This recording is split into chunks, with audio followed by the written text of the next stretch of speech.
ओम नमो भगवते वासुदेवाय। श्रद्धालु भक्तों, श्रीमद् भागवत महापुराण के पंचम स्कंद के पहले अध्याय के अंतर्गत प्रियव्रत चरित्र का वर्णन है। इसके पूर्व जहाँ तक आप कथा श्रवण कर चुके हैं उसके आगे का प्रस्तुतिकरण करता हूँ। श्री सुखदेव जी ने कहा, राजन परीक्षित, प्रियव्रत को आत्मविद्या का उपदेश देने के लिए वहां नारद जी भी आए हुए थे। ब्रह्मा जी के वहां पहुंचने पर उनके वहां हंस को देखकर देवर्षि नारद जान गए कि हमारे पिताजी भगवान ब्रह्मा जी पधारे हैं। अतः वे शांभु, मनु और प्रियव्रत के सहित तुरंत खड़े हो गए और सब ने उनका हाथ जोड़कर प्रणाम किया। परीक्षित, नारद जी ने उनकी अनेक प्रकार से पूजा की और सुमधुर वचनों में उनके गुण और अवतार की उत्कृष्टता का वर्णन किया।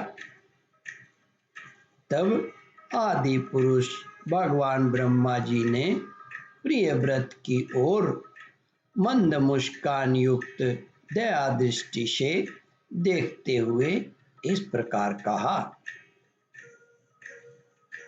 श्री ब्रह्मा जी ने कहा, बेटा प्रियव्रत, मैं तुमसे सत्य सिद्धांत की बात कहता हूं, ध्यान देकर सुनो।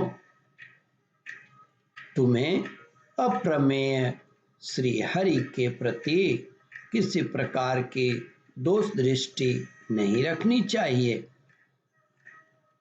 तुम ही क्या, हम महादेव जी, तुम्हारे पिता स्वयंभु मनु और तुम्हारे गुरु ये महर्षि नारद भी विवश होकर उन्हीं की आज्ञा का पालन करते हैं।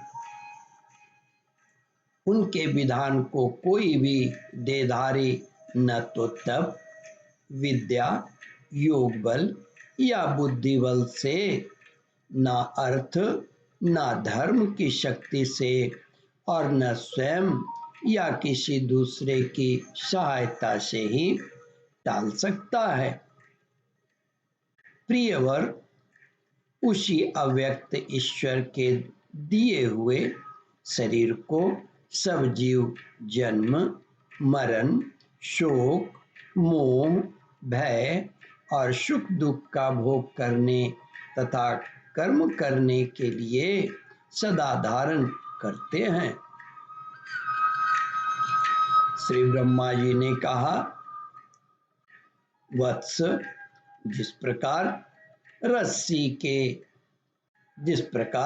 रस्सी से नथा हुआ पशु मनुष्यों का बोझ ढोता है, उसी प्रकार परमात्मा की वेदवाणी रूपी बड़े रस्सी में सत्वादि गुण, सात्विक आदि कर्म और उनके ब्राह्मणादि वाक्यों की मजबूत डोरी से जकड़े हुए हम सब लोग उन्हीं के इच्छानुसार कर्म में लगे रहते हैं और उनके द्वारा उनकी पूजा करते रहते हैं। हमारे गुण और कर्मों के अनुसार प्रभु ने हमें जिस योनि में डाल दिया है उसी को स्वीकार करके वे जैसे व्यवस्था करते हैं उसी के अनुसार हम सुख या दुख भोगते रहते हैं।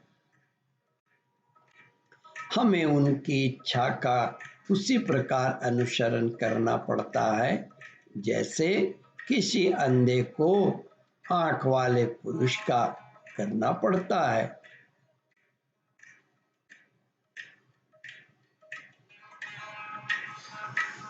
श्री ब्रह्मा जी ने कहा, प्रियव्रत, मुक्त पुरुष भी प्रारब्ध का भोग करता हुआ मुक्त पुरुष भी प्रारब्ध का भोग करता हुआ भगवान की इच्छा के अनुसार अपने शरीर को धारण करता है। ठीक वैसे ही जैसे मनुष्य की निद्रा टूट जाने पर भी स्वप्न में अनुभव किए हुए पदार्थों का स्मरण होता है, इस अवस्था में भी उसको अभिमान नहीं होता और विषय वासना के जिन संस्कारों के कारण दूसरा जन्म होता है उन्हें वह स्वीकार नहीं करता।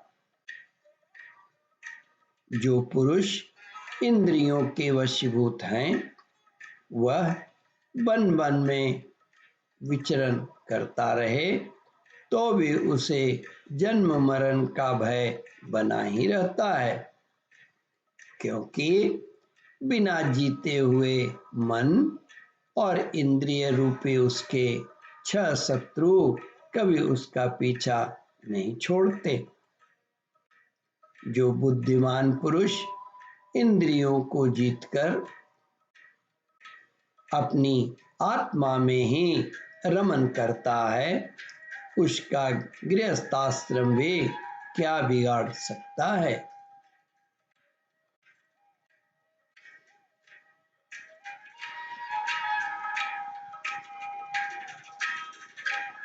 जिसे इन 6 शत्रुओं को जीतने की इच्छा हो वह पहले घर में रहकर ही उनका अत्यंत निरोध करते हुए उन्हें वश में करने का प्रयत्न करे।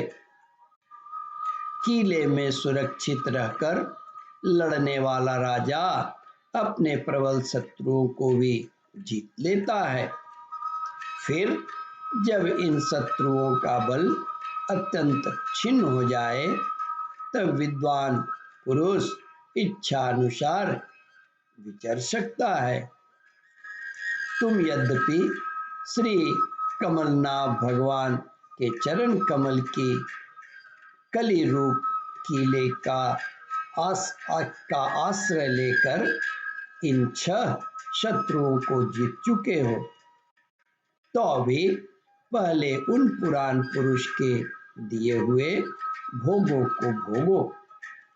इसके बाद निसंग होकर अपने आत्म स्वरूप में स्थित हो जाना। ओम परमात्मने नमः।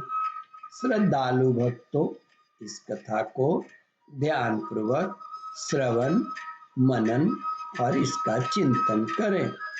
इस कथामृत का रसास्वादन अपने बंधु बांधवों को भी करावे। इस वीडियो को शेयर और सब्सक्राइब करें। ओम परमात्मने नमः।